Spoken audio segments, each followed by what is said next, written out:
Как вернуть жену, если она разлюбила? И любила ли она вообще? Может быть, это была всего лишь фантазия по поводу любви, а может быть, она достигла своего уровня любви и дальше просто не может. Здесь очень много нюансов. Давайте разбираться по порядку. С вами семейный психолог-примиритель Светлана Белькевич. Когда жена уходит или хочет развестись, нужно указать причину, хотя бы хоть как-то объяснить, почему она уходит. И можно сослаться на семейно-бытовые трудности, не сошлись характерами, но есть причина, против которой мы бессильны. Пропали чувства. Я больше не люблю. Мы не можем никого заставить полюбить себя. Точно так же мы даже себя не можем заставить кого-то полюбить.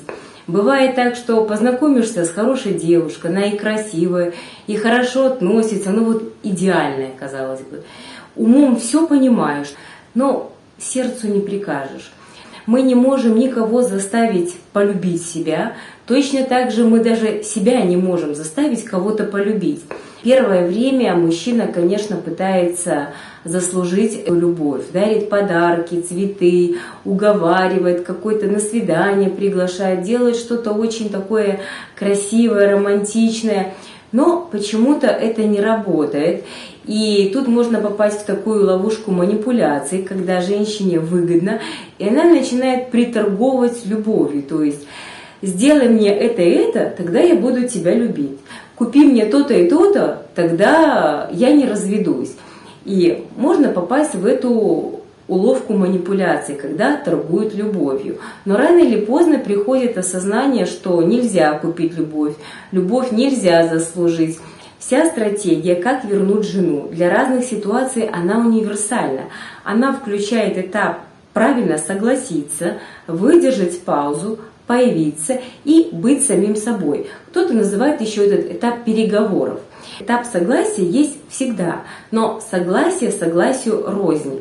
Есть ситуации, когда согласие делается в очень такой жесткой, безапелляционной форме. Например, дорогая, хочешь разводиться? Мы разводимся. Но учти, что все твои карточки заблокированы, никаких денег от меня не жди, не нужно мне звонить и просить. Пускай тебе помогает кто-то другой, будь сильной женщиной, помогай сама себе. Если решишь сохранить семью, я готов к переговорам, будем разговаривать. Бывают такие ситуации, очень редко, но иногда нужно быть жестким. А стратегии «Как вернуть жену», если она разлюбила, пропали чувства, оно другое. Здесь важна, скажем так, упаковка, оформление, как это происходит. В одной паре это может быть какой-то романтический ужин при свечах. Или, может быть, мы просто прошлись вокруг нашего дома, по двору погуляли, по улице прошлись и душевно поговорили. Здесь очень важно душевно, чтобы разговор был душевным. В этом согласии ты моменты какие, что я понимаю, что насильно мил не будешь. И я тебя очень люблю, или ты мне очень дорога, я тебя очень ценю.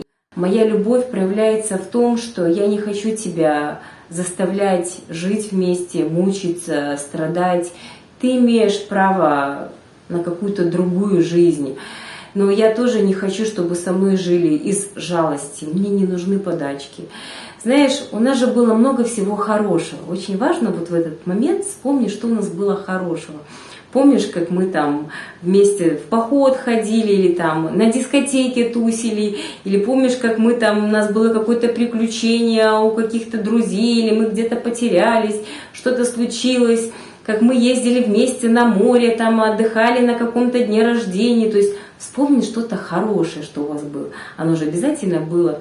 В стратегиях «Как вернуть девушку» очень часто говорят о раскачке по эмоциям.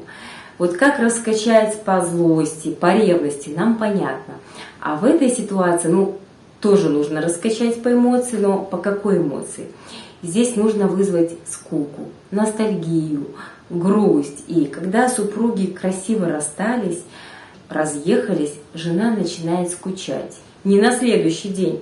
На следующий день она радуется жизни, свободе, листикам каким-то, смотрит видео про самореализацию.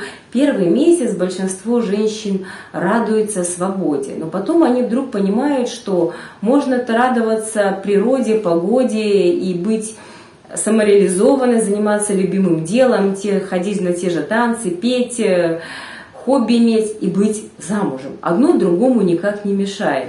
И женщина начинает скучать. Она с кем-то там, может быть, попереписывалась и понимает, что она с ним переписывается, говорит, давай встретимся, а он такой виртуальный кавалер. И вот она в одном разочаровалась, в другом, а тут такого мужа потеряла, начинает скучать. А вдруг он с кем-то познакомится, она тоже об этом переживает. Жена выходит на связь, как-то невзначай, там, подскажи номер там, мастера, врача, общего знакомого, как мама, что-то начинает спрашивать. Вы переходите на этап дружеского общения. Это прекрасно, и в большинстве случаев отношения налаживаются, действительно налаживаются очень быстро. Если в паре между мужем и женой действительно были чувства, эмоции, влюбленность вот на самом начальном этапе, когда они только познакомились, то есть они поженились не от безысходности, не по залету, не по какому-то расчету из-за квартиры, а по любви, что называется, потому что была влюбленность, симпатия, то, конечно, супруги сходятся. Другая ситуация, когда жена не заскучала, не вышла на связь первая, вероятнее всего любви как таковой не было. Была иллюзия о том, что семья, есть чувства, есть какое-то чувство долга, любви, уважения, но проверка реальностью показала, что это не так. И когда мужчина думает о том, стоит разъезжаться, не стоит, как себя вести, его мучают сомнения. Это естественно, мы все опасаемся, что же будет дальше. Вдруг она себе кого-то найдет или отвыкнет. Мои хорошие, вот если есть чувство и любовь, то вот эта разлука, она напротив укрепит ваши отношения. Если любви как таковой не было и отношения исчерпали себя, то рано или поздно люди расстаются, потому что, такова жизнь, здесь ничего не сделаешь. Мы часто боимся потерять последнюю надежду и хватаемся за какие-то призрачные отношения. Итак, подведем итог. Вернуть жену, если она разлюбила, у нее пропали чувства, можно. Но если изначально в паре была та самая любовь, то есть есть что возвращать. Бывают ситуации, когда любви как таковой не было. Была иллюзия или надежда на то, что у нас любовь. Может быть, это история о слиянии с другим человеком, когда уходит жена, то мужчина чувствует себя в прямом смысле разобранным на части, то есть он лишился какой-то части себя. Это не про любовь, это вопрос о слиянии с другим человеком. Иногда фраза «я больше не люблю», «у меня пропали чувства» жена конкретно манипулирует, потому что ты должен заслужить мою любовь, сделать то, что я хочу, купить что-то, подарить. То есть это способ манипуляции. Вы можете уточнить любые вопросы в комментариях. С вами была семейный психолог-примиритель Светлана Белькевич.